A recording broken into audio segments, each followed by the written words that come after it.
If you've been going around the good old internet looking for the right podcast to fulfill your New York Yankees needs, well, I'll be the first to deliver the good news to you. You have found it. Here on Yapping Yankees with me, your host, Mike Scudero, you and I will be discussing the latest news, takes, and talk throughout the entire Yankee universe.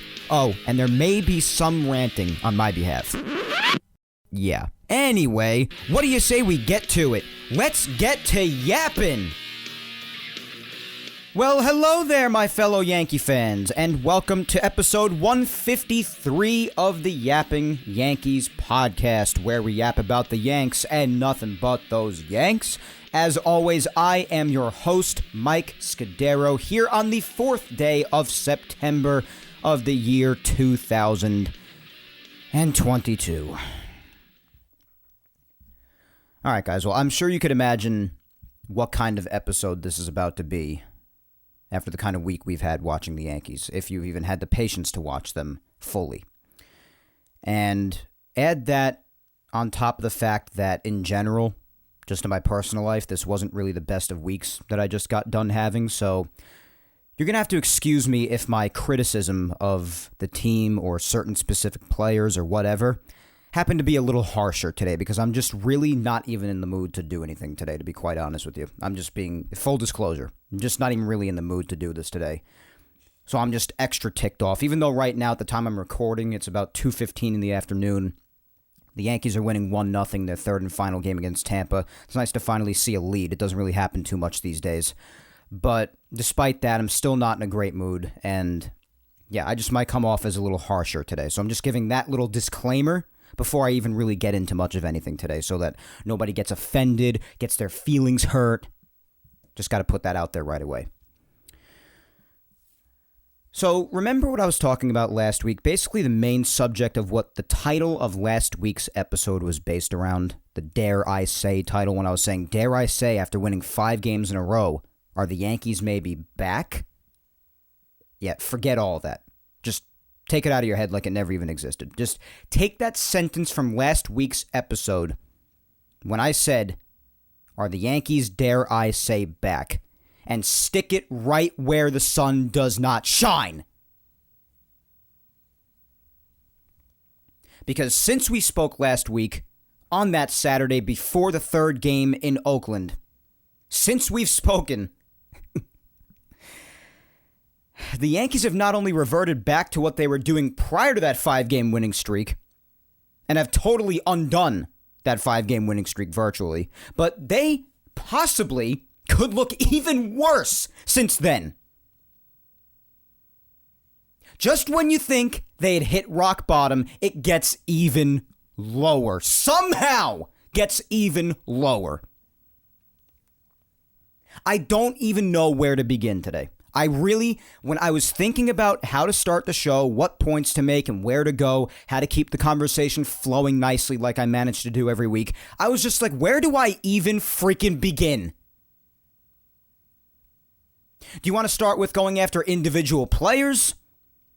You want to talk about how they've forgotten to hit overall, all except Aaron Judge, who even today started the game off right away with a ball that seemed to have traveled 600 feet? Do you want to start with how additional injuries now are screwing them even more? Do you want to start with the complacency and mindset of the team? Where do you begin when you're talking about the incompetence of the second half 2022 Yankees? Where do you begin? That's the big question, isn't it? When the ineptitude is on the scales that it is? I guess I could start off with just going after individual players, because I guess that's just the most pleasurable thing to do to start things off here. And by the way, if you hear a little high-pitched frequency in the background, again, it's because I have my TV on next to me. I have the Yankee game on. Wish I didn't, but I do. So, why don't we start with the guy that I've probably gone after the hardest, other than maybe IKF, but I've gone after the hardest, and I've especially gone after even more so this past week, even more, because I'm over it. I'm over it. It's September, guys. I've tried to be patient. I've waited an entire season's length of time, nearly, There's only a month left in the season, give or take. We're at the end. We're at the home stretch here. Don't tell me I haven't been patient. Don't tell me I'm being too harsh. I don't want to hear any of it. None of it. But let us start with the guy who I've been very vocal about, who I tend to describe as being the very definition of all bark and no bite. And that man's name is Josh Donaldson. This guy, you want to talk about not putting your money where your mouth is? And the money being the biggest subject of them all, if you want to talk about the way his performance is and how it doesn't match up to what he's making. I can now, and I've said this on Twitter already, I'll say it on the show now, I can now confirm, and I know there are a lot of other names out there throughout Yankee history, whether it be recent history or going way, way back, I don't care. I can now confirm that I have never, in my 15 years of watching the Yankees, personally watching the Yankees, I have never disliked a New York Yankee the way that I dislike Josh Donaldson. And I had a lot of people ask me on Twitter, oh, what about guys like Ellsbury or someone like Joey Gallo? Well, let me explain why I dislike Josh Donaldson more than them. And it's really quite simple. I'll start with Joey Gallo, who I was definitely hard enough on, to say the least. Gallo, at least, was not an arrogant loudmouth, making even a fraction of Donaldson's money, $25 million a year, and not being able to back any of what he says up, which I have less than no respect for when it comes to Josh Donaldson. If you have a big mouth and you want to act like a villain, there better be something to back it up. With Gallo, it was just a good move at the time that unfortunately miserably failed here. That's all that was. It just didn't work out here. And the time of him being a Yankee had to end. And Ellsbury, while he was making a crap ton of money, he also was not a big mouth. Ellsbury's main problem was that he was hurt a lot. Hurt all the time. And yeah, was that aggravating in its own right? Of course it was. But not on the level of Josh Donaldson. You are watching a player who has one of the biggest mouths of all, who people claim that this was the villain presence that the Yankees need. No, he's not. Because you have watched a player who has a very big mouth and a lot to say with said big mouth and nothing to back it up. This is a guy who was chirping the Rays pitcher Springs the other night, saying, oh, you won't throw me fastballs, you won't throw me fastballs, you won't, and then shooing him away. He threw you about 3 before that, you dope, and what did you do? You looked at him for strikes. You look at him go right by. And then you try to antagonize him after, oh, you won't throw me fastballs, you won't throw me fastballs. Are you blind? I mean, we know that you have trouble recognizing which pitches are strikes and balls when you get called out on strikes or just watching them go right by. But can you not even recognize pitch types anymore? And even just before, in this game today, almost got hit in the head by a fastball by Armstrong. Yeah, fine. Nobody wants to have that happen. I understand. But this guy, first to start chirping right when he gets up, and the Rays catcher Bethancourt gets in front of him, and you could read Donaldson's lips. He was saying to Bethancourt, mouthing, oh, I don't give a F. I don't give an F. And then when the benches start to clear, the rest of the Rays team comes out. You see Josh Donaldson put up his hands in a surrendering sort of fashion. Like, oh, trying to diffuse it. You have such a big mouth that does not have anything behind it. Nothing. I understand the need to defend your team and not liking being thrown up high and in by the face, but given the season he's had, and all of the other times he likes to open his mouth and then completely embarrass himself by either just backing down or not having anything to show for it, do you really think anybody's going to much care? Yeah, he's had fine defense this year. Sure, I'll say that. I'll admit that. He's made some nice plays. The bat is non-existent. Non-existent. And when he opens his mouth, and this isn't only just this year, he had this tendency a lot of years in the past, especially last year, if you remember, and everybody was clowning him over this, including myself. I don't know why nobody seems to remember this, but remember when he opened his mouth about Garrett Cole last year about the sticky stuff, the spider tack? What did he proceed to do against Garrett Cole after that, when he opened his mouth? He proceeded to strike out in almost every single at-bat against him after that. You remember that? Because I do. And now even the other night, if you want to talk about how great his defense is, and these two plays don't take away his overall defense throughout the entire season, I understand. But not only was he clowning Springs for wanting him to throw more fastballs. Throw me a fastball. You won't. Not only did he see fastballs prior to that, but right after he was doing that, what did Donaldson proceed to do right after that? He made 2 consecutive errors on the field. So here's an idea. Maybe shut your mouth and let your gameplay do the talking for you. Because when you open your mouth and start to act like a villain, as people put it, yet you continue to embarrass yourself in almost every single way, the way that you have, you come off as nothing more than a fool.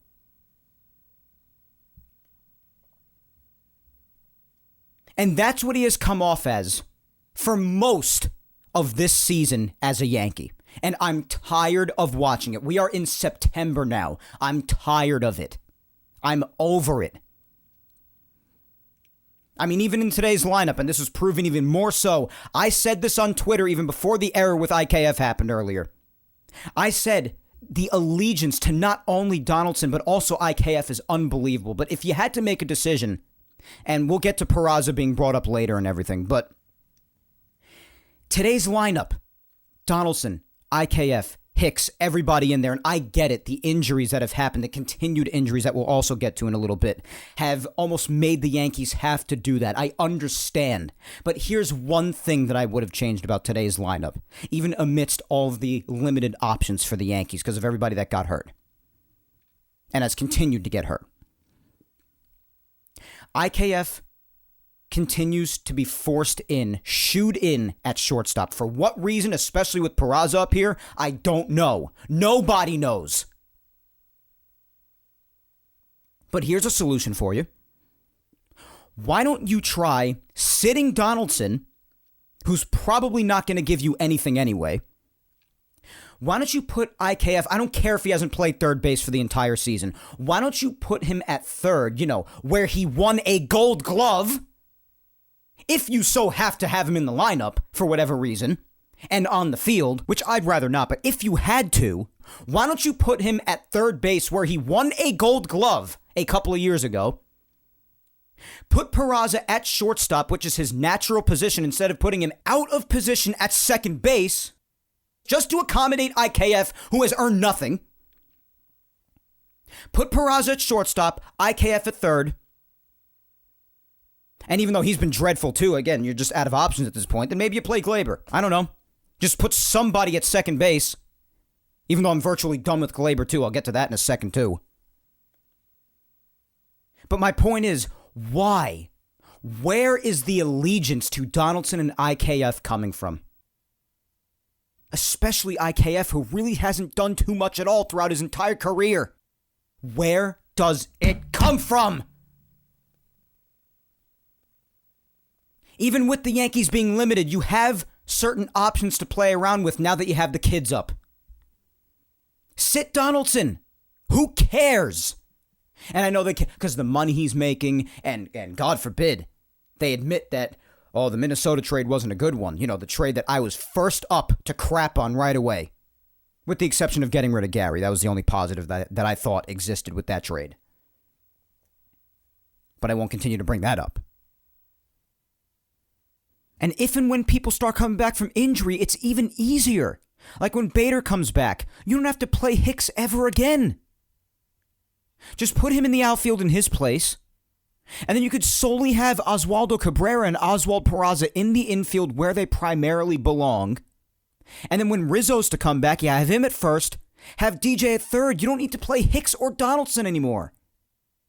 And at that point, you don't even have to play IKF anymore either. All the positions will be taken up. I just don't get it. I don't get it. Every single person under the sun is saying these things. I mean, it just seems like the common sense thing to do. And it's like everybody else other than this organization knows what to do. And they keep on sticking to their guns, and they just keep on losing every day. And people are trying to figure out where to put the blame. The blame goes everywhere. It goes on the players for not doing their jobs. It goes on everybody in that bullpen for not managing it properly. And it goes to the front office, especially Brian Cashman, who will be the first to tell you, oh, these players just didn't perform. Who assembled the roster? Who assembled the roster and makes certain roster decisions throughout the season that just don't have much sense to them? It's everyone's fault, guys. I like to focus on certain other people over others because they deserve it. But basically everybody, not named Aaron Judge, is at fault. You want to keep moving on with the individual players now that I seem to have said enough about Josh Donaldson? Well, let's move on to IKF. I'm not going to spend too much time on him because God only knows that I've been hard enough on him throughout the season as well. He and Donaldson I've gone after a lot. I will openly admit that. But you know what? When it's deserved, I mean, that's just telling the truth. It's not being overly negative. It's not putting blame on one person and nobody else. I've spread out the blame very nicely. I have. I'm very proud of that. But it's just the way it is. It's realism. It's telling the truth. And if you don't like it, then just don't listen. I don't know what to tell you. It's just the way it's been. But IKF, again, bobbling another ball at shortstop earlier. And Aaron Boone and the Yankee organization are the first ones to tell you in a post-game presser that Isaiah Kiner-Falefa is a top shortstop defender this year. Now, I urge the Yankees to do me a favor. Tell me that you look at no other defensive stat other than defensive runs saved without telling me that you look at no other stat other than defensive runs saved. Because there is no other stat to support that outrageous of a statement that IKF has been a top shortstop defender in the league or in the sport this year. Are you freaking kidding me? And I had a couple of people tell me on social media when I went after this statement, oh, what do you expect him to say? Well, maybe I don't expect him to completely and utterly crap on his players and completely end their career with words. But I also don't expect such utterly false statements. I don't know how else to put it, because that's how ridiculous it is. Because when you go over the top with a statement like that, then your credibility it plummets as a person, as an organization, because you're just straight up lying. And badly.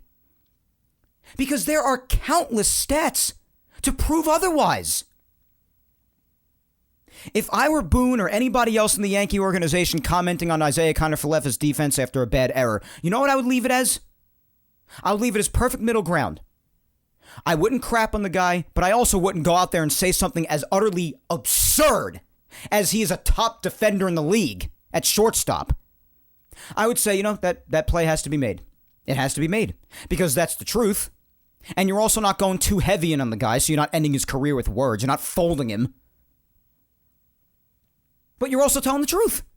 He has to make that play. The plays that he botches have to be made. And the plays that he botches are all routine. As in a JV high school playing baseball player could make the play.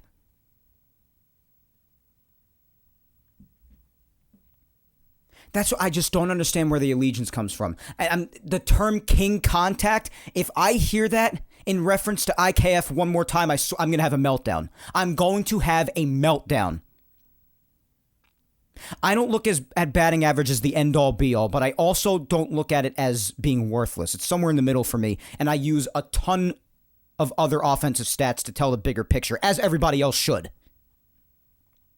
But when people think of contact, they think of batting average, and they're quick to reference. They were a while back, oh, he's got the fourth highest batting average on the team. He's got the third highest batting average on the team. This man is just about under a 260 average, if you want to argue batting average to me. And you want to argue to me that he's king contact? Are you freaking kidding me? This guy has an OPS of like 625, I think, after grounding to a fielder's choice earlier. King contact? You're saying that to me with a straight face? And acting like you know what the hell you're talking about? I mean, other than all of that, there's really nothing else to say about IKF than I haven't already said. And even just now in the game, I just looked over. He made another horrible throw to first base. Thank God DJ jumped and caught it and was able to tag out the runner. This guy can't play shortstop. You're prioritizing this kind of shortstop defense over Peraza. You're making Peraza play out of position for this crap? Are you kidding me? And you want to claim to me that this organization is serious? That it took them this long to even call Peraza up? And then in the first game he was up here, you sat him and Cabrera while guys like Hicks and IKF were still in the lineup? And it took another injury to even bring someone like Cabrera in, and then you have Oswald Peraza's first at-bat being the top of the ninth, down 9-0 with 2 outs and nobody on? Give me an entire break, people. Give me a break. I could go on and on. All the examples of late. Anybody can.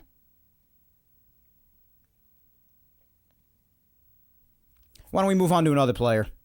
How about Aaron Hicks? I mean, this guy hasn't really seen much playing time before. The most recent injury being to Andrew Benintendi, which again we'll get to in a second. But now he's seeing a lot more playing time because, again, the Yankees are limited on choices. Again, I go into this rant with that understanding. I do. But, I mean, he just continues to do less than nothing. Less than nothing. And his lack of defense this year, the way he still just nonchalantly plays the outfield is inexcusable. I don't care if it's a routine play. I just don't. I don't care.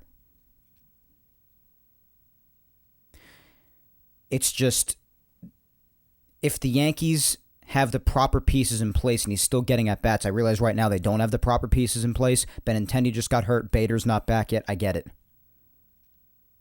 Doesn't make it any less irritating, though, to have to see him out there on the field at any capacity whatsoever. I just can't. I can't stand watching the guy anymore. And nothing that I would say now about him hasn't already been said. So again, there's not much else I could say about him. There's just really not. Besides really just saying that Harrison Bader and Andrew Benintendi cannot be activated soon enough. And the last one I'll hit on, I guess, is Gleyber Torres. This one is probably, I wouldn't say the most aggravating, but I would say, I don't even know if there's really a word to describe for it. Baffling, maybe? But I tend to use that word a lot because, I mean, what else, what other feeling is there really to describe what we have watched? But you want to talk about somebody who looked like in the first half they were well on their way to being a comeback player of the year candidate. Looking really good with the bat, vastly improved. Big part of the offense. And then I guess the only proper way to describe it is virtually falling off a cliff in every single way. Even if you want to look at the guy's defense. I mean, moving back to second base looked like a blessing for him. And might I remind you, the Yankees, how much accommodating they did just to ensure that Gleyber Torres remained on this team and saw regular playing time after he didn't work out at shortstop, and all the moving around they had to do, and him being a reason why the logjam was created to begin with, because it's just absurd. And what has happened to him? After his second base defense was so good early on, even his second base defense has started to fall off. It has fallen off. His bat is nowhere to be found. In the second half, his numbers are laughable. And now he is starting to ultimately prove once again that he's just starting to look like a bust. Officially. And how many chances are you going to give a guy? This guy's been up since 2018, and since 2019, it's been pitiful, with the exception of the first half of the season, and he's fallen off from then. So I'm virtually out of patience with Gleyber at this point. He's just playing nightmarish baseball. So is the vast majority of this team. Like I said, the only one who seems to be conscious at this point is Aaron Judge. But it's brutal. It's absolutely brutal. I just focused on those four because those are the ones that I am at the least patience with now at this point. Donaldson, IKF, Hicks, Gleyber. Those are the ones. But all of them, really. I mean, it is absolutely incredible when you look. But even zooming out from those four, not focusing on them so heavily. When you think about this team, I mean, it is what has happened to them offensively. Yes put up a stat the other day, the Yes Network. And I have to read it because it's remarkable. They put it up on the screen during the game. They put up a graphic that said Yankees offense before and at the arrival of and after August. Before August, and we knew this because I was talking about all of it for months on end throughout the first half, how incredible the offense is when the pitching was fantastic. And then even when the pitching started to fall off, the offense would do all they can to ensure victory. They would never give up. The game was never over. And before August, again, more stats that I was telling you months ago when they were great. Runs per game, they were first place. Home runs, first place. On-base percentage, second place. Slugging, first place. First place for WRC Plus and all the other advanced stats for the most part. Now, when August came around, they are 25th in runs per game, tied for 15th in home runs, 25th in on-base percentage, and 26th in slugging. They have died. This is not even to say that they have just taken a downturn. They have died, people. And if Aaron Judge was not on this team, they might be dead last in a lot of these categories. And you just can't expect one man to carry an entire team like that. It's just not realistic. It's not fair. It's not anything. I can't believe he's not on the injured list from an injured back from carrying the entire roster, as a matter of fact. But you can't expect that of any single man. You can't. It's not reasonable. Aren't those numbers unbelievable? The difference. And how many times, also, in this last month or a month and a half, have the Yankees had stretches where they go 18 to 20 innings, maybe even plus, without scoring even a single run? They just had another one going into yesterday before Aaron Judge hit his solo home run at the end of the game. It feels like a regular routine at this point. An inning span that is as long as over 2 games worth of not scoring a single run. I feel like it has happened over a dozen times in the last month and a half alone. It is ridiculous. Now, if you want to go back and look at where they started to slow down overall, let's go back to maybe like the start of July, tail end of June, because usually when people start to look at the downturn of this team, they go to the end of June or the start of July. So at that point, if you remember, and we were talking all about it at the time, the pitching really had become the problem. Do you remember that? Because it felt like no matter what lead they had or how close the game was or what have you, no matter what the situation was, it felt like the hitting was never done. The hitting could never just sit down and rest because the bullpen or the starting rotation, just the pitching overall would give the runs back or just keep on allowing a hitting parade to go on. And they were just doing all they can to make comebacks, scoring as many runs as possible to prevent another pitching meltdown that could blow the game. You name it. The offense was killer. And those stats I just gave you, and those were stats that I was giving you for months on end before. That's all the support that you need to back up that statement. They were killer. Leading the league in run differential. Still leading the league in runs scored even now. I mean, they still lead the sport overall in the grand calculus of the entire season in a lot of offensive categories. I mean, just to give you perspective of how good the offense was in the first half to the fact that now the offense has been the way it was for over the last month and a half, and they still lead the league in a lot of offensive categories, despite how awful they've been. I mean, it's just remarkable how that could still be the way that it is, even after they have fallen off a mountain. So at first was the pitching's fault. The pitching came back down to earth after how amazing they were in the first half. Everything in the first half was amazing. That's why they won 52 out of their first 70 games. That they looked like they were getting ready to be the best team of all time. My God, how far they have fallen. But then the pitching started to improve again a little bit a few weeks ago.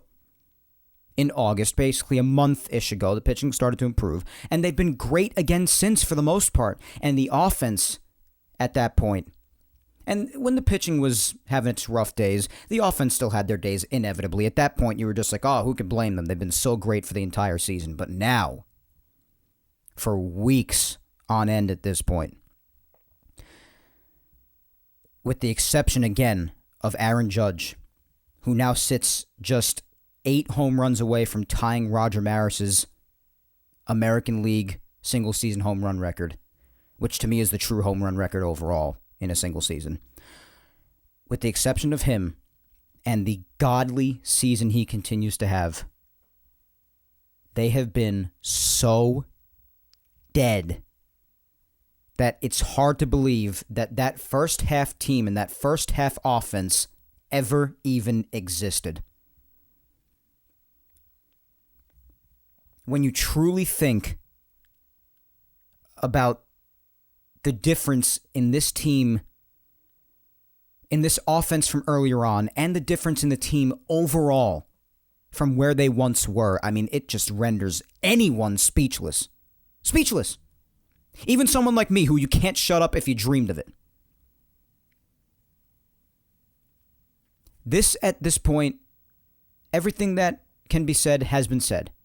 But I'll just continue to say it week by week as it continues. But this just continues to be the longest stretch of the poorest kind of baseball gameplay that I think I've ever seen in my time as a fan. I have never been more disgusted, upset, baffled, my favorite word lately, over a Yankee team. I truly have not. Last year was rough to get through with the way the offense looked. But they even had their good days then, and you just came to an understanding fairly early on that I guess this is just what they are. I mean, other than Judge and Stanton last year, it just wasn't good. But this year, between, on paper, having the roster that they had wasn't even really that bad. I mean, you kind of had a feeling there'd be some holes here and there, and that the first half they were playing out of their minds, maybe a little bit over than what they truly are. I mean, that's abundantly clear now. But, I mean, for you to have the season that you were, where it started, to now, a prolonged stretch like this, after, especially, when you put it in perspective, especially after the way it started, I have never seen anything like this. Ever. And I don't want to tempt fate at all, but I'm not sure I ever will, again, because of how ridiculous it is. This is the first team to reach 70 wins a while back, if you remember correctly. It has taken an eternity, at least what it feels like, to even reach 80. They're not even there yet. And they've had so many teams since blast past them. The Dodgers, the Mets, the Astros. Even the Braves are better than them. It's amazing. And now, here on September the 4th, you look at the division, the AL East, which I will remind you for about the 37,000th time this year, that they once led by 15 and a half games, is now down to 4. 4 games. 3 if you want to look at the loss column. Blowing the division at this point, what seemed like the impossible, is now not only entirely possible, but even feels likely. And the gameplay that's happened out there, I got to be honest with you right now. I said a week or two ago that I'm confident that they're going to hold on to their lead. I can't say that anymore. I really cannot say that anymore. They have been playing at a point where it looks like the Detroit Tigers or the Cincinnati Reds, any pitiful team that you can think of, can easily take a series against them, maybe even sweep them. That's the brand of baseball that they've been playing. It doesn't matter who they face on the mound, whether the opposing pitcher be a good or a bad pitcher. It doesn't matter. They can't get out of their own way. The pitching's doing all they can. Aaron Judge all by himself in that lineup is doing all that he can. But when the vast majority of your lineup is either an automatic out or injured, and I'm not using the injury as an excuse. I don't make excuses. You know that. It's crap. But the fact of the matter is there are injuries now. You're just not going to get very far. And you're not going to win too many games, especially when you step up to the plate with the approach that this offense has, a pitiful approach. You could tell, and I've seen a lot of people on Twitter saying this, and they're absolutely correct. You can tell that they're completely just guessing on pitches, letting good pitches go right by as a result, and swinging at all the crap. The quick at-bats, non-competitive at-bats, it is all true. And if they continue down this path, I don't really know how you're not nervous that the division that they once led by 15 and a half games could actually be blown. And that we could very well see, officially, the biggest regular season collapse in the history of sports. And I don't think I'm exaggerating when I say that. I've referred to it as that in the past, and I still am. And if not the biggest, definitely one of the biggest, without even a doubt. No debate. Be very careful going forward, guys, if you're the Yankees, because you're playing a very dangerous game. And before you know it, the season could very well be on the line. Some may argue that it already is. But I mean actually about to lose the division, if that is to come about. You're just playing a very, very dangerous game. If you don't score runs, you can't win games. So I guess I've said all I have to say tirade-wise. A lot of that, I've said a lot of it already before, but I couldn't hold it any longer. I couldn't. I can't. I've been waiting. I've both been waiting to get in front of this microphone and dreading to get in front of this microphone. Waiting because, like I said last week, it's a form of therapy almost for me when things are going very badly. But dreading it because nobody wants to talk about this dreadful of a subject the way that it's been with the Yankees lately. Nobody wants to. But I'm loyal to this content. I'm loyal to this podcast. I'm loyal to you listeners and my fans out there. And I just got in front of it and I took off. Why don't we get to some Yankees news before we move on to recapping this disgraceful last week of Yankees baseball? Hold on. IKF is trying to make another play right now. It's the fourth inning, and he actually made a play. Congratulations. Doing your job? No way. All right, so why don't we start off right away with last Sunday, with what started with news, because we spoke last Saturday night, before last Saturday night's game. And since then, the Yankees have won one baseball game, not including today, which today's game obviously is not even wrapped up yet. Still just 1-0 Yankees in the fourth inning, thanks to Aaron Judge's leadoff home run that seemed to have traveled to Mercury, because I don't think it's landed yet. Last Sunday, the Yankees signed a reliever by the name of Anthony Banda, who had a near 6 ERA at the time, and added him to the roster right away, and he actually pitched right on Sunday. And after Sunday's game, Luke Bard was optioned, not a surprise, to bring back Clay Holmes. So that's how it went ultimately. They actually made some roster moves as opposed to what was predicted on Twitter last week when they said that when Chapman went down, they would just wait for Holmes to get back and wouldn't make any roster moves. Well, they ended up signing Banda and then optioning Luke Bard to bring Clay Holmes back and doing all that crap. So Clay Holmes has been back, and since he's actually looked better, thank God. They also signed Chichi Gonzalez, who I've never heard of in my life, and Tyler Duffy to minor league deals. So people might classify that as some Cashman dumpster diving. That's what happened at the beginning of the week. August wrapped up. I should say this news-wise, because it's pretty newsworthy, on top of the introduction tirade that I went on.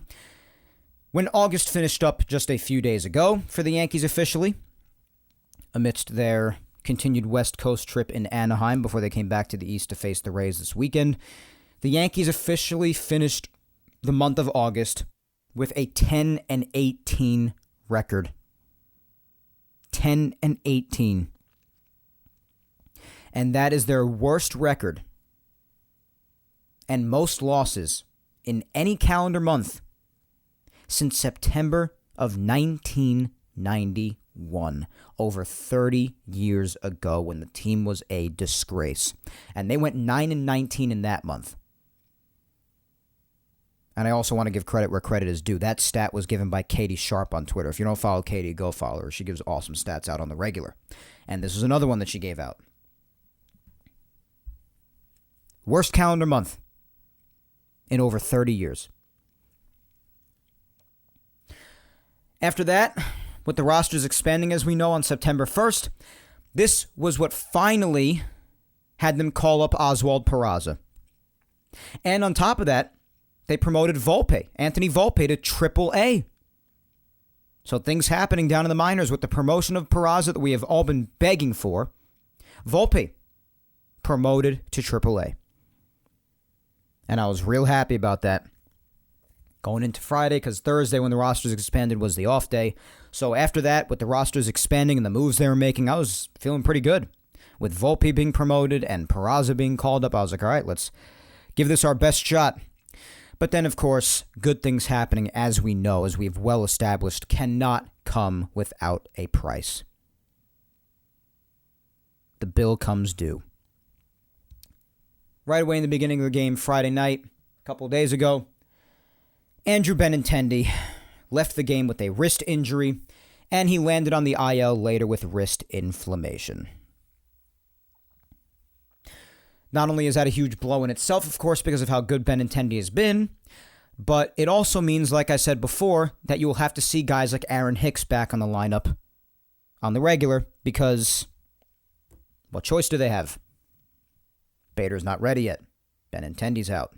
Stanton's not going to play the outfield, at least for a while, maybe not for the rest of the season, because of him coming back from his Achilles issues and still not even seeming to have gotten his timing back with the bat. So you're probably going to have to see Hicks out there, as we have, again, for the last couple of days, as torturous as it is. So Benintendi going down is a humongous blow. You can only hope that he doesn't miss an extended amount of time. If he does, then that is very bad for this team that has known nothing but bad of late. So they made even more roster moves after this happened. They officially called Florial back up, so he's back, and they also made some pitching moves. They DFA'd Anthony Banda. He did a disgraceful job on Friday night, and, He's pretty much a waste of a roster spot anyway, not to be too harsh, but that's just the fact of the matter. Don't know why he was really ever acquired in the first place. And they re-signed Ryan Weber, who they had also DFA'd a while back, if you remember. I don't know why they ever had to DFA him in the first place. They got a guy like Anthony Bender. You could have just kept Ryan Weber. But whatever. Got him back on the Major League roster. It's good to see him back. And that's basically all. That's really it. We're caught up. I think everything that has had to have been said has been said. So why don't we just move on to recap? I mean, really. What else is there to say? I feel like I've hit on basically everything that I wanted to hit on. So why don't we just recap this past week of Yankees baseball? I'm not going to really go in depth on last Saturday and Sunday. I mean, I could just tell you what happened now because it was really that fast. I mean, last Saturday was a freaking disgrace. That game that I was really hoping the Yankees would just continue on their good roll and win their sixth game in a row, rather. Herman pitched a 7 2/3 inning shutout. A fantastic game as he continues to pitch well. Loizaga looked terrific after that. And then Marinaccio came in and had nothing after the Yankees actually had a 2-0 lead. There was no scoring going on. None. No scoring going on for the entire game. No scoring happened until the 10th inning, when the only way the Yankees were able to score up to that point was on a wild pitch. They scored 2 runs to go up 2-0. And they had 2 hits the entire night. Since, what was it, I don't even remember what inning it was, really. They had, oh yeah, that's right, top of the 4th. They had 1 hit from Benintendi. 1 hit. And then a second hit by Oswaldo Cabrera in the 6th inning. And both of those were undone by being caught stealing on the bases or picked off. So 2 hits the whole night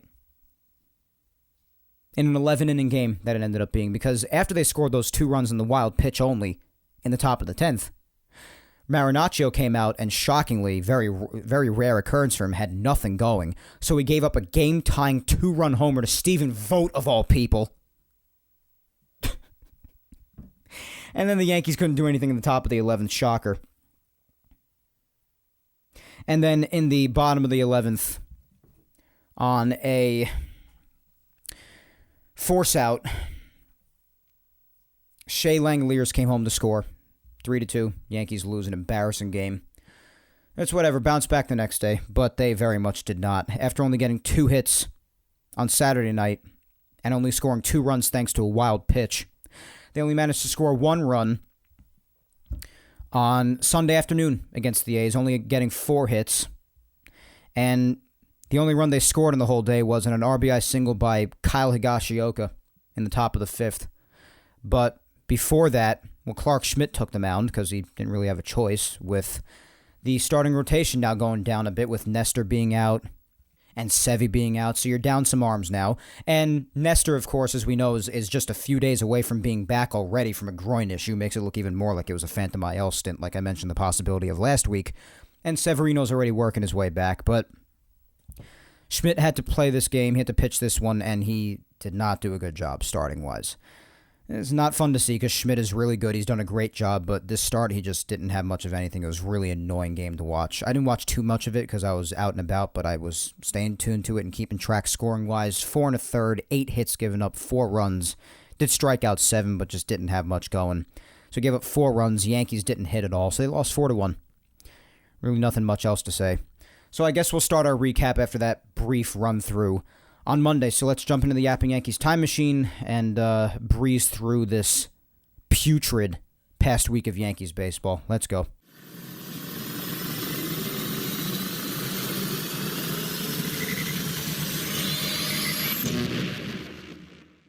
Oh, wait, now hold on a second. That's the bottom of the 5th right now. I'm watching this game. And they just called catcher's interference. And Boone is at the dugout right now. He's losing his freaking mind on the home plate umpire. Looks like he's just asking them to take a look at it, but they challenged a pop-up play in foul territory that Bethancourt caught before. And I think, from what Michael Kay is saying, that Boone didn't want that to be a challenge used up. They just wanted them to look at it, but I guess they used it as a challenge. So I don't know if they can look at this catcher's interference call right now. He's just talking to the umpire. He looks to be getting a little fired up right. And he just got thrown out of the game. Boone is thrown out of the game. I got to see a replay of this. I got to see if this is actually catcher's interference. If Higashioka reached out, I got to see this because I'm pretty sure that was who's that up at bat? Was that Walls just now that they called that on? Yeah, it was Taylor Walls. All right, the replay's coming right now. Hold on. There was no interference. That was just a foul ball, you moron. Oh my God. Oh, God.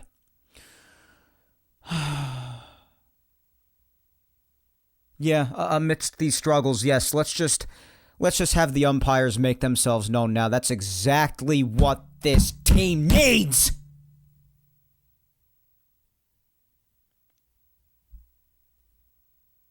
There was no interference at all. It was literally just the ball going off his glove that created the movement from his glove, not the bat hitting it, you moron. Oh my God, what a Class A idiot. I can't really blame Aaron Boone for getting himself ejected there. I really can't. I can't blame him for that. I mean, this is a manager who's probably already at the end of his rope, anger-wise, just the way his freaking team has been playing. Like I said, I blame everybody at least a little bit for this disgraceful stretch of gameplay these last 2.5 months. And Boone included at least a little bit, even though I just consider him to be a mouthpiece for the organization. But I can't blame him for getting ejected there. He's got to be at the end of his rope, temper-wise. Unbelievable. Hopefully Montas gets the last out of the inning. I don't really know what else to say. Series up right now. He'll probably get him out. Series is not having a good year. How irritating. My God. All right, he got out of it good. All right, so no harm, no foul. Montas is pitching a good game today, I have to say that. It's about freaking time. I mean, his start against the Mets was pretty good. His 2-run start against the Red Sox wasn't bad, but it wasn't comfortable either. And all the other starts have been terrible. So it's about time that we see a real lockdown start out of him. So now he's through 5 innings. He hasn't allowed a single run. He struck out 7, only given up 1 hit. And this is by far his best Yankee start. By far. Not even close. And it's about time.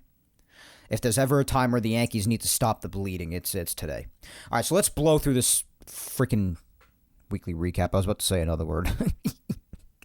I'm just so over it. I really am. I'm so over it all. If you go back to Monday, pitching matchup was Montas against Suarez. And Suarez not a good pitcher. Yankees really couldn't get much going against him. In the bottom of the second right away, Rengifo hit a solo shot off of Montas, made it 1-0.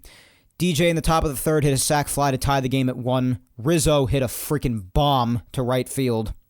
A solo shot, making it 2-1, his 29th of the year, and that was another one that I actually forgot to mention in news, that his injury has come back for his back. His back is giving him more difficulty, but they hope that he's back in a couple of days. Haha. I'm just going to go cry in a corner somewhere. 29th home run for him.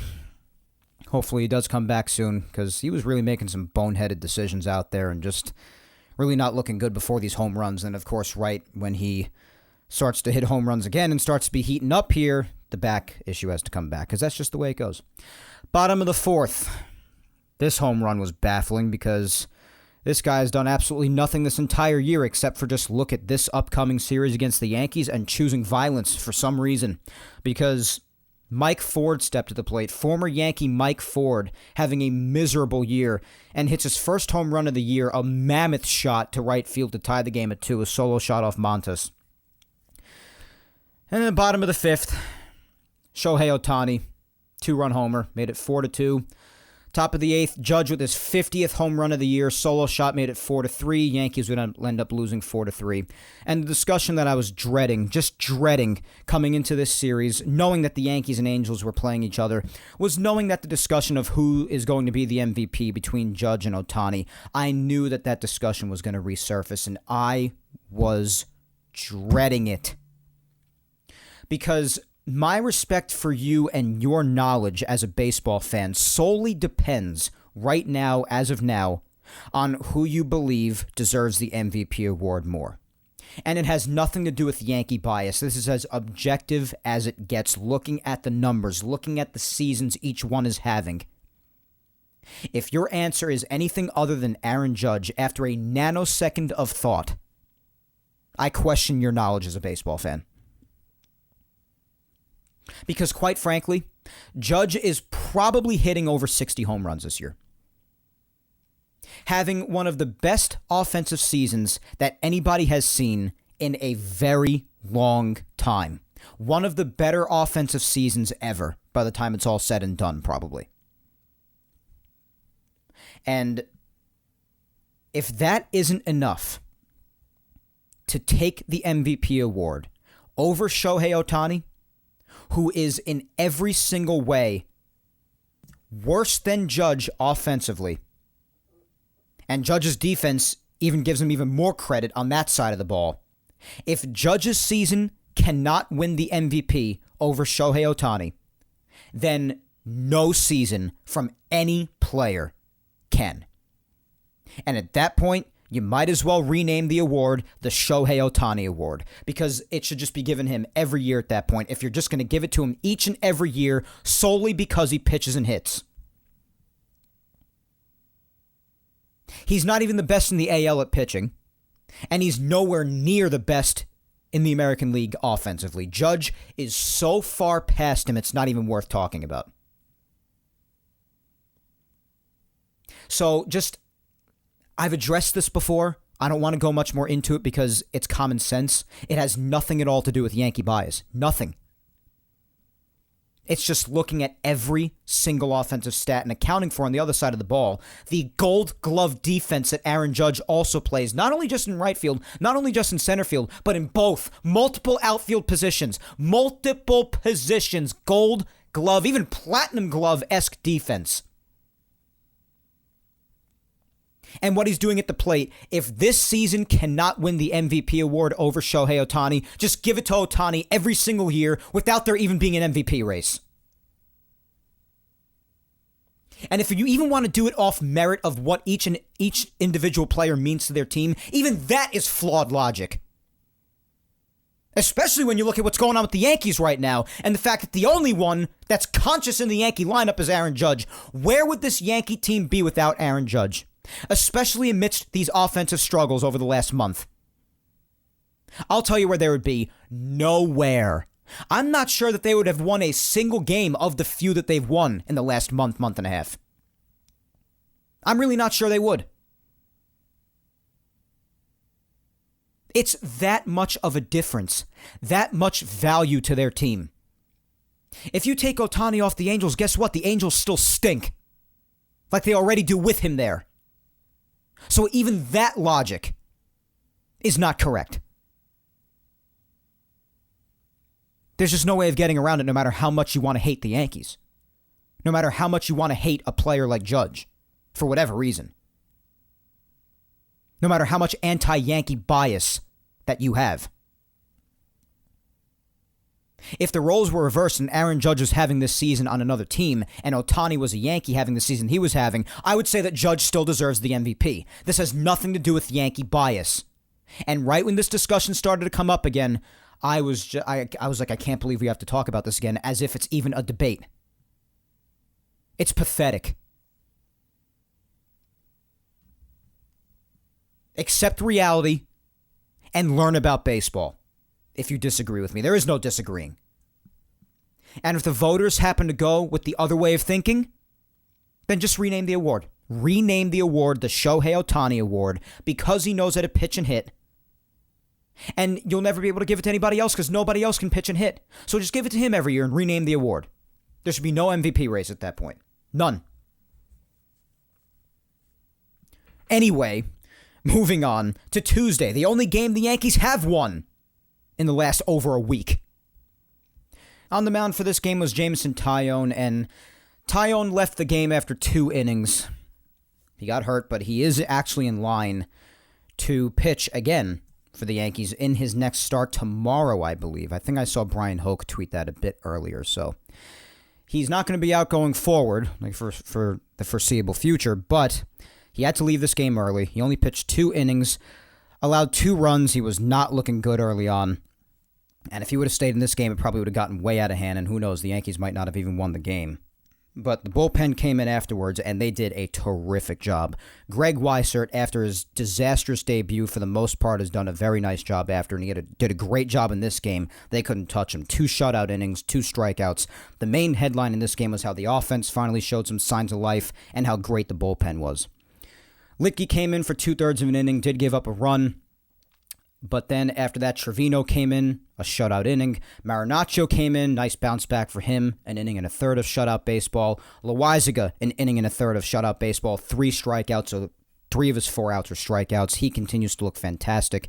And Wandy Peralta came in to close things out, 2/3 of an inning at the end, giving up 1 run when the Yankees were already up, and he gave us a nice heart attack at the end there. But the Yankees did put 7 runs up on the board. Top of the first, Andrew Benintendi, 5th home run of the year, fly ball to right field, made it 1-0. And top of the second, after that, Anthony Rizzo would continue his hot-hitting ways before he would unfortunately go through his back issues again. Solo shot for him, his 30th home run of the year, made it 2-0. Bottom of the second, these were the 2 runs that Taillon would give up, of all people, to Max Stassi. Couldn't keep Max Stassi in the ballpark. So Stassi went deep, 2-run shot, tied the game at 2. Top of the third, Josh Donaldson would reach base on a throwing error by Rengifo down at third base. And that would drive home 2 runs. And you know what? If you're a Yankee fan at this point, you take runs however you can see the Yankees getting them. That's just basically the mindset that you follow. That did drive in 2 runs, DJ and Judge. Made it 4-2. And then Aaron Judge in the top of the 4th thankfully put the game pretty out of reach. Because again, he's the only one with a pulse. Hit his 51st home run, a 3-run atom bomb to right center field, made it 7-2, and the Angels just added on 2 runs on a solo shot again in the bottom of the 5th by Mike Ford, and an RBI single in the bottom of the 9th off Wandy Peralta by Taylor Ward, but the final score would be 7-4. The Yankees would win. That was the last time they would win, coming into today. Wednesday, the final game against the Angels, the rubber game matchup. It was looking good to start, but again, the Yankee offense just non-existent, getting 3 hit on the night, only scoring 2 runs, and the 2 runs coming from people that you'd never guess. In the top of the 5th, Gleyber Torres RBI double, and Aaron Hicks a sac fly. Holy crap, right? So you're hoping the Yankees would hold that lead. But then, in the bottom of the 6th, with Garrett Cole on the mound, pitching a very fine game up until the end of his start in the 6th inning, he would end up going 7 innings, allowing 3 runs, 2 earned. But in that 6th inning was when it all just collapsed. Because in that 6th inning, with Cole on the mound, David Fletcher would get a single, and he would advance to second because Josh Donaldson made a throwing error. He's been doing a lot of that lately. And so even his solid defense throughout the year has been taking a hit, as if that's basically the only leg he has left to stand on. So, as I said before. So that allowed him to advance to second. And then another thing occurred that has been a very frequent theme in a lot of Yankee games, especially Cole starts. I mean, he's made a lot of these errors just on routine plays overall, as we have well established, but especially in Garrett Cole starts. IKF botches another routine ball, so that allows Mike Trout to reach, and then the home run that we all saw coming after that took place. Shohei Ohtani, 3-run shot to center field. That would be all it took for the Angels to win. The Yankee offense would go quietly into the night, and they'd win 3-2. So the Yankees losing another series to another really bad team. Just an embarrassing loss yet again. And they would go into the off day on Thursday, just in a really bad place yet again. So I know there was a lot of blame to go around in that game. Who to blame? Donaldson throwing the ball away, IKF. with another brutal routine error, or Garrett Cole for giving up the home run. Well, why not all of them? How about IKF makes the routine plays he's supposed to make that maybe would give some merit to the Yankees playing him a stopgap over somebody who they literally got him for the purpose of waiting for the kids to come up and play shortstop after him, yet still playing him at shortstop over the kids. Maybe it gives some merit to that if you actually made routine plays. But he doesn't. So maybe he should. Like he hasn't for most of the season. And maybe Garrett Cole should learn, which he has not done in a decent amount of his starts this year, to limit damage and not let an inning get out of control because things just don't go the way you exactly planned for them to go. You got to get the last out, dude. I know they're making you get extra outs with the mistakes on the field, and that's not fair, I understand. But you're also Garrett freaking Cole. You're the ace of the team. You got to get that last out. You can't leave a fastball right over the damn plate for the taking for Shohei Ohtani right there. You just can't do it. So honestly, a little bit of blame for everybody to go around, to be honest with you. I'm not giving anybody special treatment. Screw that. So, that's how that game ended. They were off on Thursday, and now this is going to be really quick because the rest of the series against the Rays so far up to this point has been absolutely pathetic. They didn't score at all on Friday night. They got completely shut out, and they only scored one run last night on an Aaron Judge solo shot in the ninth inning. That still led to them losing because they were losing 2-0. It was just a solo shot, so they would lose 2-1. On Friday night, you had Domingo Germán pitch. He didn't pitch a bad game. Yet again, 6 2/3, just 3 runs. 2 of them earned because of 3 more Yankee errors. And 2 of them came from Josh Donaldson, like I mentioned in the intro. This is when he had the 2 consecutive errors. Not 1 error, 2. So it was a close game at first because really only a run scored on an RBI single after Donaldson's errors. In the 4th inning, that's really all that happened with Germán for the most part. But in the 7th inning, it got a little bit out of control because Bethancourt hit a 2-run shot after Paredes walked. So that made it 3-0.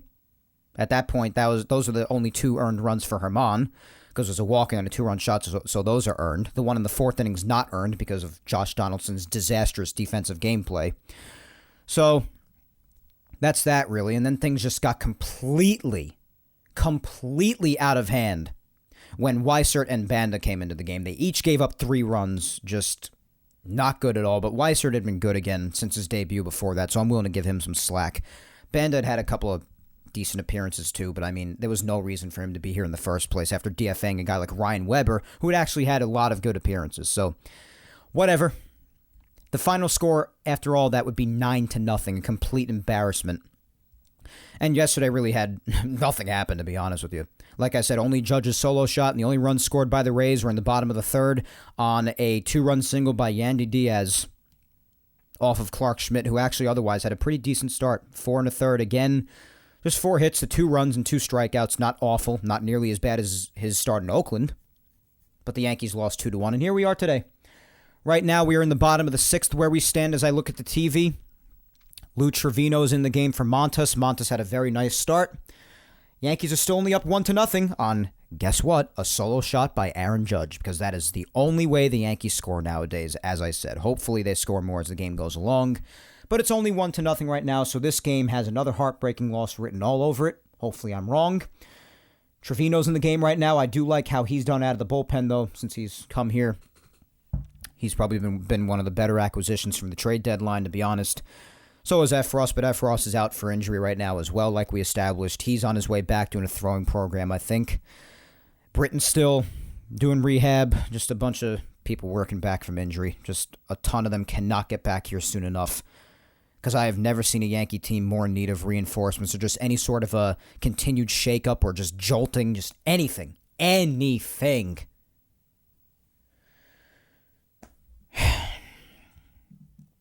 All right, let's just move on to the last segment of the show. We got a social media segment for today, and we'll wrap up with this. Pretty simple thing. I'm doing a poll for this week, and I haven't done a poll in a long time, so it's good to finally get one out there. And quite frankly, it's from a topic that we discussed before, quite straightforward. The question quite simply is, do you think the Yankees will blow their lead in the division? Like I said before, it's now down to 4 games. They're 4 games over Tampa, only 3 in the loss column, with 3 more games still to play against them after today's game is done, let alone the rest of the Yankee schedule, because the season's still got, give or take, about a month left to it. So there's plenty of time, and only a handful of games away.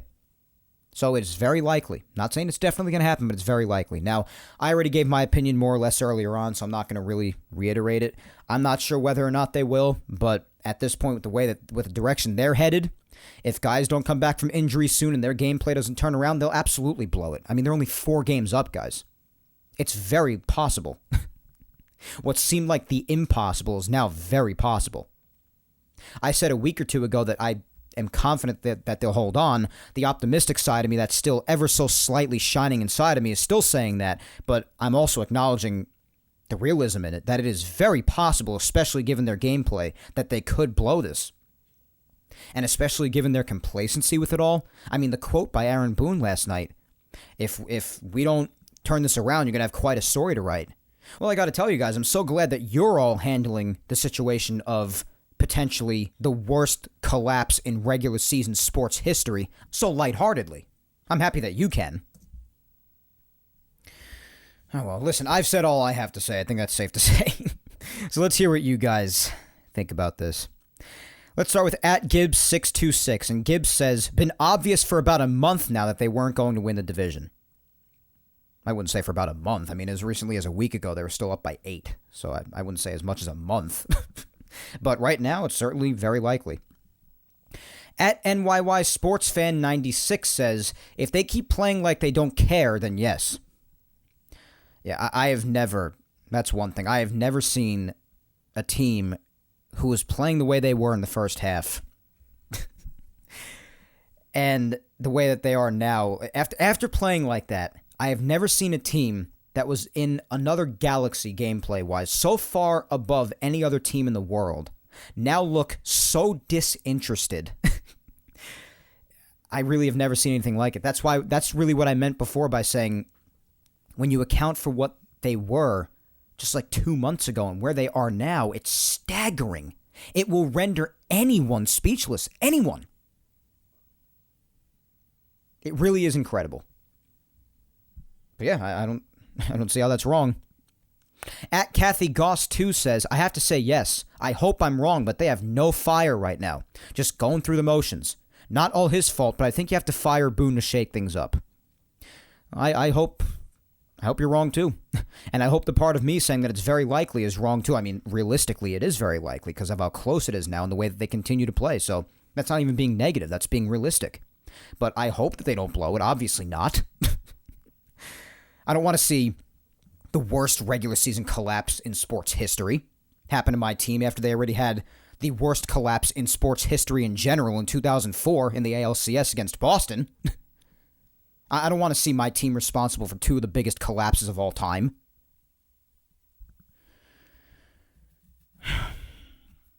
And firing Boone, I'm going to say it again, guys. You're wasting time hoping for Boone to get fired, especially in the middle of the season. It's not going to happen. They just signed this guy to an extension.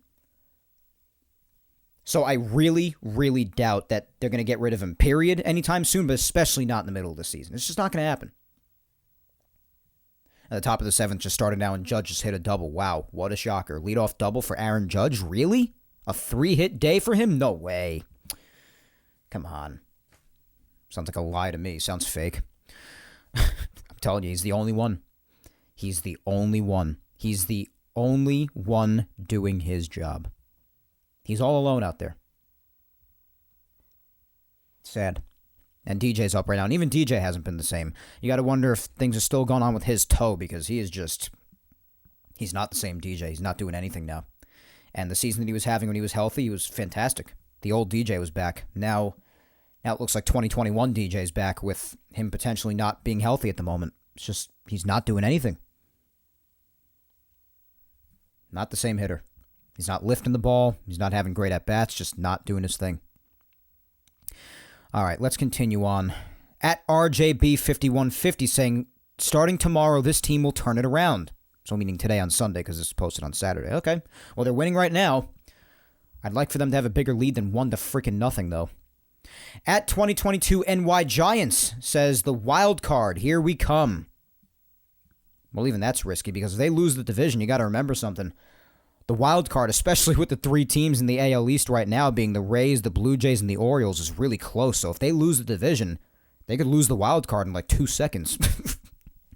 So that's also why holding on to the division is so freaking important. At Brahma Bull 71 says 1,000%, meaning they will blow the division. Oh my God. I don't want it to happen. As realistic as it is and as likely as it is that it could happen.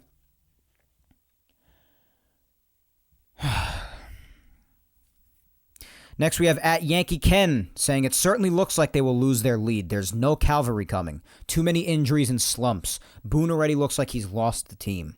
Well, Boone definitely lost his temper today. That's one thing. And it looked like a manager at the end of his rope, temper-wise, with how his team is playing. That's what it looked like. And it's hard to blame him. But, I mean, I hope the cavalry comes as soon as possible because, I mean, to death, you're missing guys like Nestor, who's only been out for a little bit, but Nestor. Sevy's been out a long time. You're missing someone like Matt Carpenter a great deal. I mean, that's really when the team started to take a humongous downturn after Carpenter got hurt. That was a big blow to this team. You miss him a lot. You miss Michael King to death. You now miss Andrew Benintendi. He's out. You miss F. Ross. He was doing pretty good out of the bullpen. And you really just want Bader back to help you out with the outfield more, especially with Benintendi out now. It's just so many guys. It sucks so much. So that's definitely a factor, too. You can't use it as a humongous excuse because also, it's just a matter of what's being done on the field, just not getting the job done either. But hopefully the cavalry comes soon. They could use help. God only knows. My friend Tina at Mountain Gal 456 says, Mike, the way things are going, you would think yes, but I refuse to believe that. I think they will hang on to the lead. I just have to think positive because I can't believe what's going on with them right now. It's absolutely surreal. It really is hard to believe, especially when you account for where they were before. It's truly remarkable. It really is.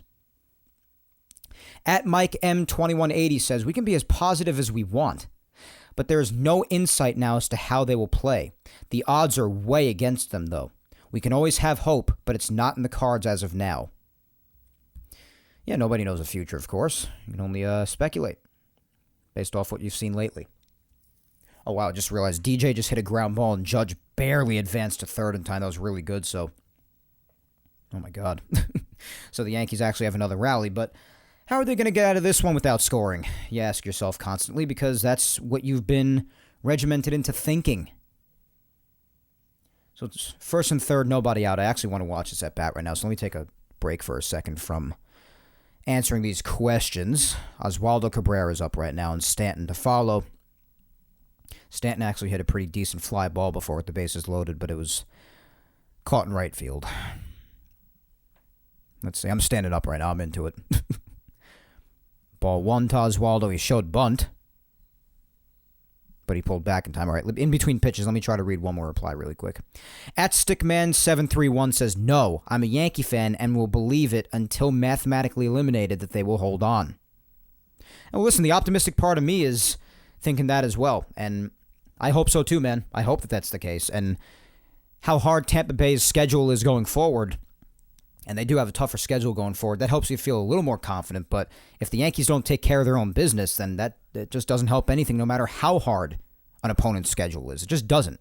Especially considering you're not done with their games with them. You still have 3 more games against them after this series. All right, fouled one off, so it's 1-1 now. Judge still on third, DJ at first. Come on, just drive home another run. I don't care how you do it. I don't care. Oh, my God. Oh, my God. I thought that was so much farther off the bat than it really was. All right, that's going to be a sac fly. Judge is rushing home. All right, sac fly for Oswaldo Cabrera. That looked really good off the bat. I actually thought that he got all of it for a 3-run homer. I'll take it. Sack fly, are you kidding me? That's an extra run. Somebody else other than Judge driving someone home, I'm always in support of that. Put my microphone back down. Sorry for that loud thud. But I'll take that, man. Wow, that looked like he got all of it, but now in the slow replay, you see he got under it. Definitely, it might have jammed him a little bit too, but that looked good off the bat. I mean, they're showing his family reaction. His family went a little nuts too. I'll take a sack fly, though. I will. So it's 2-0 now at this point in which I'm watching the game. It's the top of the 7th now. At Javian114 says, the way it's been, one would say yes, but if they win today and then go on a winning streak, when they get home, they can still secure it.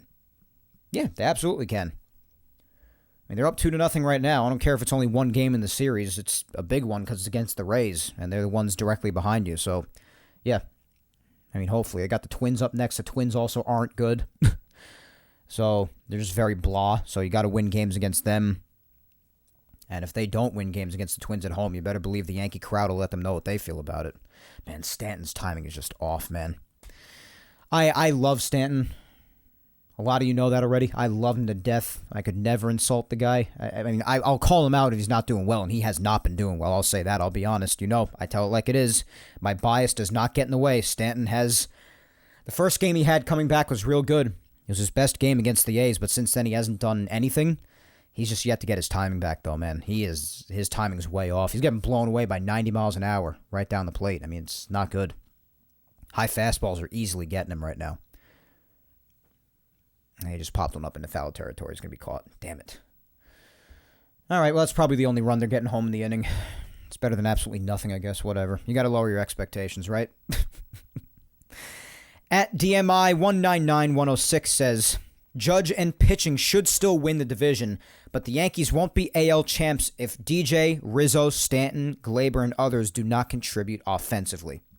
Yeah, you're absolutely right. They need all of them to contribute. All of them.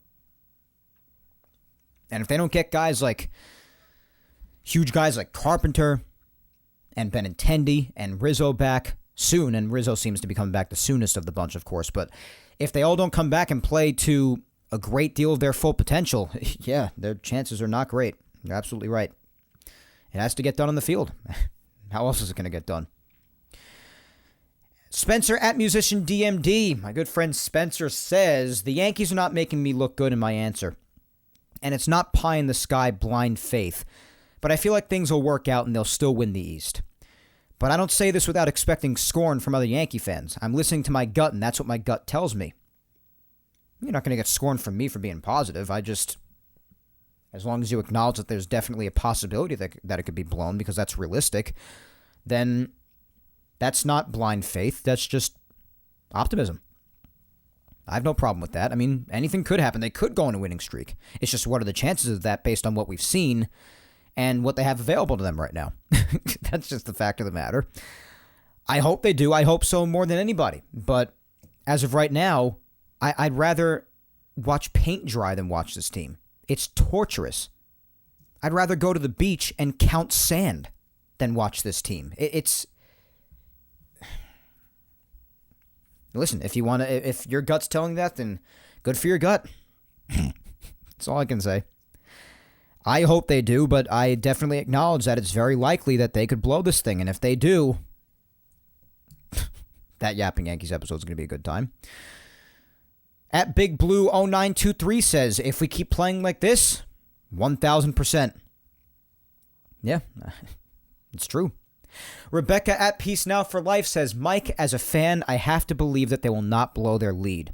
It's tight and really frustrating right now, but I absolutely have to believe that they will figure it out and right the ship as soon as maybe even tomorrow. Meaning today, of course. Hope so. I hope so. They're winning right now. So far your foresight is doing a good job. But I hope they could hold it. Hope they could hold this lead and win some games against the Twins, because that would certainly help things. At Dennis M 112358 says, it would be an epic collapse. Got me thinking of how the Cubs blew that big lead to the Mets in 1969 and were buried after as the Mets blew past them. Yeah, it's a pretty epic collapse, too. Absolutely. You got that, and also the Mets collapse in 2007 when they had like 2.5 weeks to play, and they had a 7-game lead, and they choked it away. Yeah, that's brutal, too. Absolutely brutal. No doubt about it. But, 15.5 games, 16 games at any point throughout the season, and blowing that, that is... Yeah, but you're right about that. It would definitely be beyond epic. It doesn't even begin to describe. Next, we have at Don't Sit DJ says, I think they might, but that doesn't for a second make me think they're not going to become the dominant team that they were when certain guys are back and consistently playing together again. Yeah, like I said, getting some guys, some of the names I mentioned before, back from injury, that could definitely help. We'll see, because the injuries definitely are not helping anything. You're right about that. So, all right, let's just do a couple more, because we're really running towards an hour and a half here. At Willowpez 1976 says, I really don't want to say yes because as a Yankee fan, I never feel like they're out of it, but it's getting ugly very quickly. I finish with this. I won't put my money on them, but I will stand by them to the end. Well, absolutely. Listen, as much as I hate this team, I love them. If that makes any sense to you. I think any passionate Yankee fan understands that. So, yeah, nobody wants them to. If you want them, I get a lot of people want people fired, and they feel that if they've even missed the playoffs overall, that'll happen. I still don't think it will. I'm definitely on the train that changes in the front office would have to be made if they come up short again this year, which, of course, their gameplay of late would suggest that they will come up short again. But it's not a guarantee that if they do make the playoffs that people will be fired, so I'm just, I'm not rooting for them to not make the playoffs. Oh, you got to be kidding. No way, no way, no way, no! Oh, it's off the top of the wall, thank God. Oh, my God. I thought that was a home run. Right away, giving up. Oh, my God. I thought that was a solo shot to start the bottom of the 7th inning. Marinaccio's on the mound again. That was David Peralta. I thought that was gone. Now Isaac Paredes, who has killed the Yankees this year, is up at bat as the tying run. Oh, my God. I can't do this. I just can't.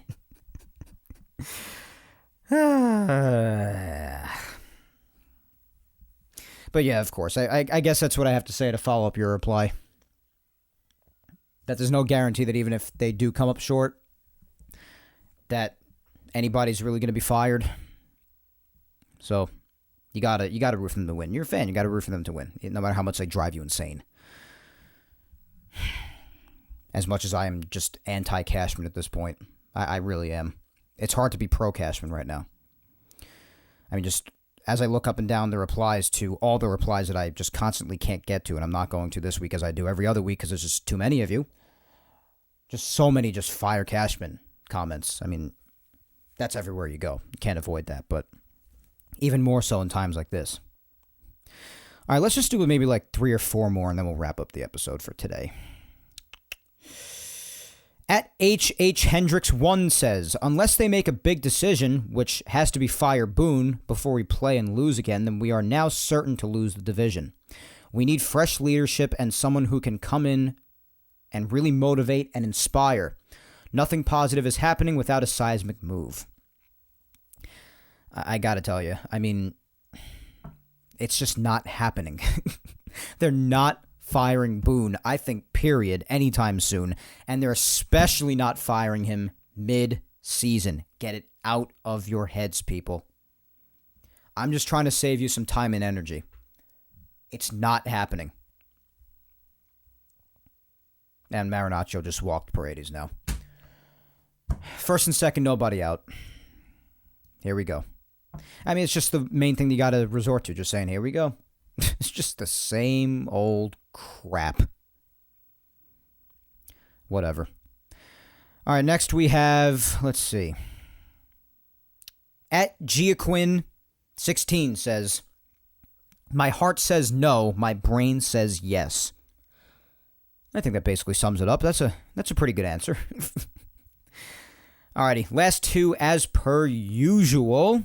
First of the final 2, as always, is my girlfriend Vic Salimo, and Vic says, yes, Based on the path this team is following and has been following consistently for a couple of months now, I think they've proven how this will turn out. They are not a leading team. This is not just a slump. It's gone on for too long now. This just seems to be who they are at this point, and if it doesn't improve, who they will be. Yeah, I mean, it's a good answer. It's definitely a good answer. Pretty level-headed. And by the way, I literally just realized that I never even gave you the actual poll results. I'm just giving you the replies. I'll give you the poll results in a second. Let me read our final reply before I give you the poll results, and it comes from my mom, as always, Julia Gina Scudero. And my mom says, I believe they will lose the division, unfortunately. However, if they continue to spiral out of control like this, it better result in the firing of Cashman or someone after this. God help these Yankees to find their way soon, please. Yeah, I mean, if they blow this division lead, it would just be hard for any Yankee fan to mentally deal with, to not see any changes made in the front office whatsoever. I don't think Cashman's going anywhere, even though this is the last year of his 5-year extension that he signed, I believe, in 2017. I just think that Hal and all of Upper Yankee ownership just loves Cashman so much for some reason, and they just want to keep him around. But yeah, if it meant him going or just some big change being made, I mean, whatever at this point. I cannot mentally fathom watching the Yankees actually officially blowing this lead and just coming up short again. It would just be a travesty. I mean, everybody in the fan base would be calling for somebody's head at that point, no doubt about it. And I don't know if you just fire somebody at that point for the sake of firing somebody. I mean, I probably would at that point because it's just such a disgrace. If that reality does play itself out, that potential reality, but I don't know. Yeah, it would certainly be hard to deal with, Mom. I totally hear you. Just seeing that happen, if they continue down this path, and seeing nothing being done about it internally. All right, so Marinaccio just got Bethancourt to fly out to center field, and they're making a pitching change now. I am not really sure who's coming in because I didn't take a look. I'll just look on that bat. It says Loaisiga's coming in. So, all right, I guess I could stick with you for a few minutes to see how Loaisiga does before I end the episode here, and then the rest of the game will play out as it does. You'll hear this episode later on tonight. You already know the result of it, obviously. So, we'll just see how Loaisiga does here. And he's done a fantastic job, of course. He's going to have to face Taylor Walls and then Jose Siri. And if he has to face anybody after that, it'll be Yandy Diaz, who's leadoff, and then Choi after him. And Loaisiga, of course, as I said, has just looked like the Loaisiga of 2021, which is probably as big of a deal to the bullpen as anything, as I've said in the past. Because he is that important, and he meant that much to the bullpen last year. When the pitching was as good as it was, he was a big reason for that out in that bullpen. So we'll see how he does. He's about to pitch to Walls now. We'll see, now that our social media segment is over. And I want to thank all of you. In the meantime, he just fouled off the first pitch, did Walls. So while I'm watching this at bat, I do just want to thank each and every one of you for your replies and interaction on the social media segment like every single week. And like every single week, I did not get to all of you, but it doesn't change the fact of how freaking awesome you are for giving me even a second of your day to interact with this show whatsoever. So I really appreciate it regardless. So we'll see how the rest of this at-bat goes. It's 0-1 on Walls right now. Loaisiga's on the mound. Swing and a miss on the second pitch. My God, what a pitch. Oh, what a pitch. 99 miles an hour on the outside corner, swung right through it. You can't catch up to that crap. What a pitch.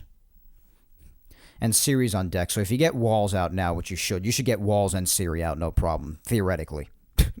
I say theoretically because it's the Yankees we're talking about, but I do believe in my boy Johnny Lowe. So let's see. 0-2, up high. Throwing really hard. God. If this game gets blown right here, if the lead gets blown or they just seem to be going down a bad path, I'm just going to end the episode right here and go about my day because I do have a barbecue to go to at my dad's house very shortly anyway, so it is what it is at that point. Just going to go enjoy the day as best as I can.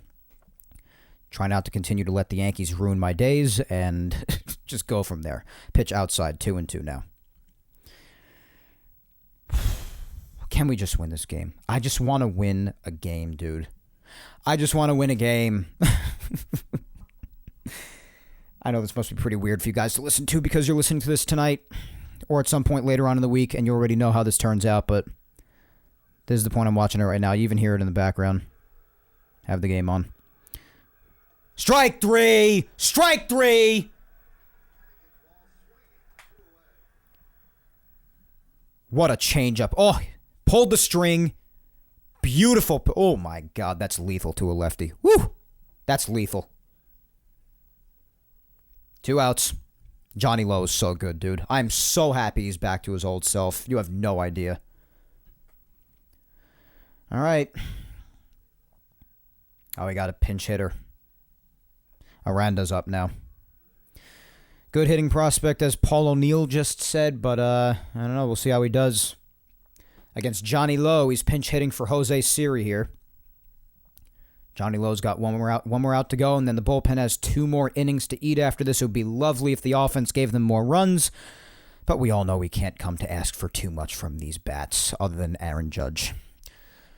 First pitch is low. I'm standing up, literally holding the microphone in peak excitement / begging fashion right now, just begging them to escape this jam. Again, Aaron Boone is out of this game. He got ejected. Had every right to because he was arguing a catcher's interference call, and there was no catcher's interference. 1-0, swing and a miss. Oh, my God.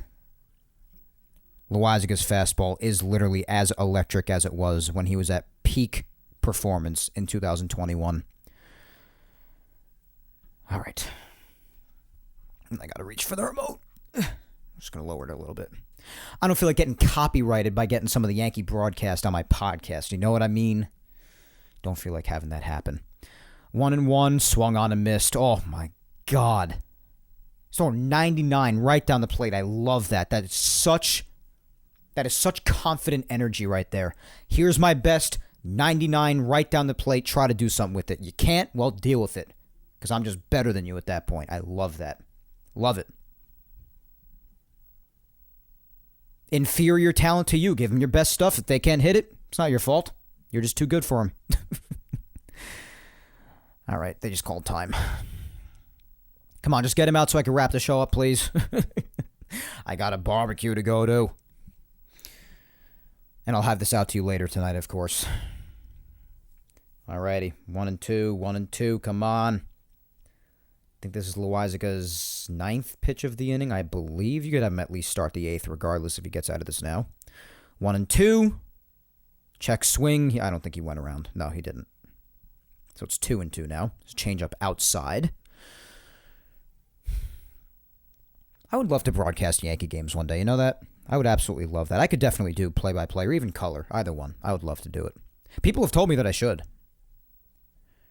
I did have some experience commentating college basketball games at the college I went to. And it was a lot of fun. It was a lot of fun. I would definitely do it for my most beloved sport, of course. Fastball low at 100 miles an hour. So it's 3-2 now. So we hit triple digits on the gun. Always like those triple digits. But you got to locate, otherwise it doesn't mean anything. Other people available out of the pen. Litke is rested for a long time. I'd say Weisert's unavailable through 29 pitches yesterday. Holmes is available. Weber's available. Most of the other arms have been used recently or even today already. 3-2. Here we go. Popped him up. That's out of play. Damn it. I hate high drama. I just want outs. That's all I want. I just want outs, dude. All right, so another full count delivery. Oh, God, I'm nervous. I'm very nervous. I don't like this. Non mi piace means I don't like it in Italian, for those who don't know. Can my headphones stop dangling on top of my desk like that and making that noise? It's so annoying. All right, calling time again. Oh, my God, this is taking forever. I might just do my regular wrap-up. before this at-bat ends. I'll give it one more chance, one more pitch, and then I'm doing my wrap-up, and then we'll just see how it ends up towards the end of my wrap-up. Before I head out for the day, heading to the 8th inning with the Yankees still up 2-0, by the way. Solo shot by Judge, sac fly by Oswaldo Cabrera, 3-2 pitch, low ball 4. Son of a bitch.